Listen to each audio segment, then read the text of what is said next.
कृष्णाय वासुदेवाय हरे परमात्मने प्रणतक्लेशनाशाय गोविंदाय नमो नमः। ये ब्रह्मर्षि देवर्षि श्री देहरा बाबा का घाट है। यहाँ पर कलिंद नंदिनी श्री यमुना रसरानी के चरणों में बैठे हुए हैं। मुझे एक वाक्य स्मरण में आ रहा है। बिल्कुल यही संध्याकालीन बेला थी और उस समय परम पूजनीय परम वंदनीय श्री प्रभुदत्त ब्रह्मचारी जी महाराज ने श्री भागवत चरित्र ग्रंथ का निर्माण किया। वो बहुत से खंडों में उन्होंने 108 खंडों में भी भागवत जी को लिखा है और उसके प्रमुख रूप से एक भागवत चरित्र भी है और उसके 12 खंड भी है। तो जब भागवत चरित्र को उन्होंने लिखा, बड़े दिव्य महापुरुष हैं ये, तो विचार किया इतना सुंदर ग्रंथ मैंने लिखा है, प्रभु ने कृपा करके लिखवाया है, तो क्यों ना ये प्रभु को ही समर्पित की जाए। और बैठे बैठे ऐसी यमुना जी की गोद में बिल्कुल सानिध्य में बैठे हुए रुदन करने लगे, प्रियालाल से प्रार्थना करने लगे।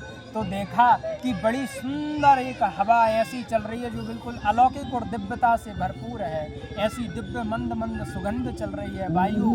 हाँ, ऐसा लग रहा है जैसे कोई दिव्य कोई अलौकिक घटना घटने वाली हो।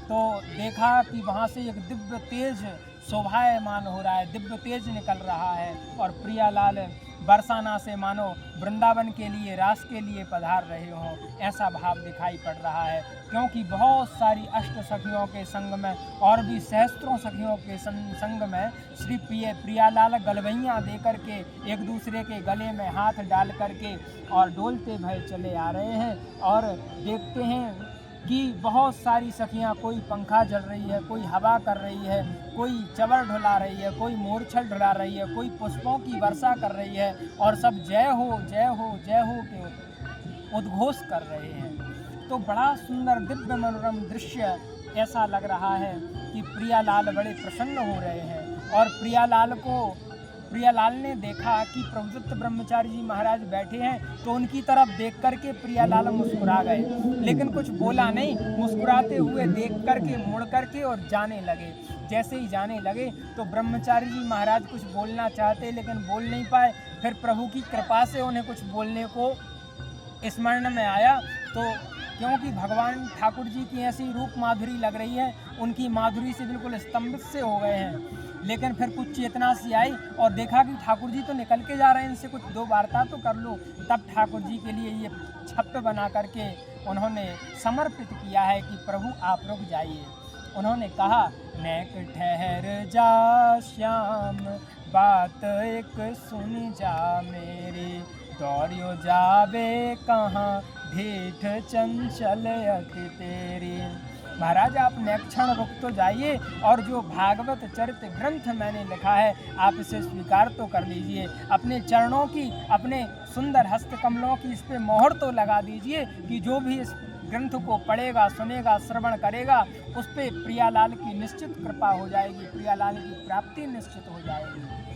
तो श्री जोरी युगल सरकार मुस्कुरा गए और मुस्कुरा करके भागवत चरित्र को आशीर्वाद दिया कि जिस प्रकार से भागवत को सुनने से जीवों की सद्गति हो जाती है, प्रियालाल के दिव्य वैकुंठ धाम की प्राप्ति होती है, ऐसे ही भागवत चरित्र जो प्रभुदत्त ब्रह्मचारी जी महाराज के द्वारा लिखा गया है, वो जो भी श्रवण करेगा या पढ़ेगा तो निश्चित रूप से उसे भागवत जी के फल के समान ही उसे वो फल प्राप्त होगा।